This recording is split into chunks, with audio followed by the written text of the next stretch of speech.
গুলোতে হচ্ছে আমাদের অবস্থান। ঠিক আছে?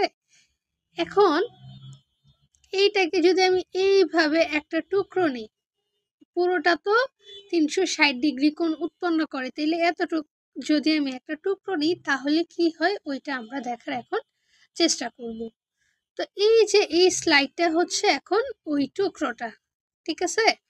এইটা হচ্ছে একদম পৃষ্ঠ, উপরের পৃষ্ঠ। এইখানে আমরা হাঁটাচলা করি, গাছপালা যা আছে সবকিছু।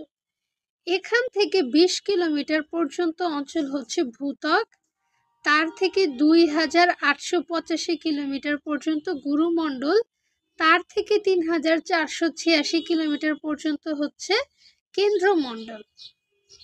এখন এই যে তোমার ভূত্বক, গুরুমণ্ডল, কেন্দ্রমণ্ডল, এই ভূত্বকে অনেক ধরনের উপাদান থাকে।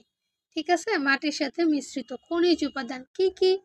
সাপোজ বলা যাইতে পারে সিলিকন, অ্যালুমিনিয়াম, ম্যাগনেসিয়াম, আরো অনেক ধরনের খনিজ পদার্থ থাকতে পারে।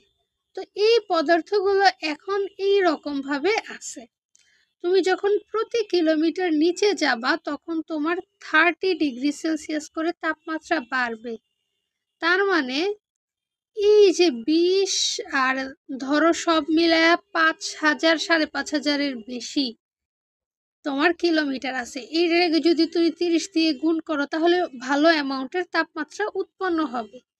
এই যে এই জিনিসটা যখন এই যে এখন এইখানে আছে হচ্ছে তোমার খনিজ পদার্থ হিসেবে।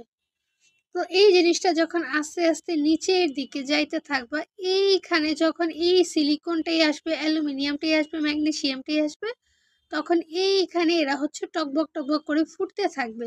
তখন আমরা এটাকে বলবো হচ্ছে ম্যাগমা। ম্যাগমা।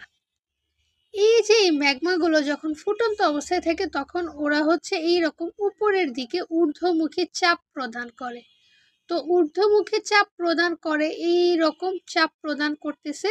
ধরো এই সব জায়গাগুলো হচ্ছে স্ট্রং, কিন্তু সাপোজ এই জায়গাটা হচ্ছে তোমার দুর্বল, তখন এই যে এই জায়গা দিয়ে ভেদ করে এই ম্যাগমাগুলো বাইরে বের হয়ে আসবে।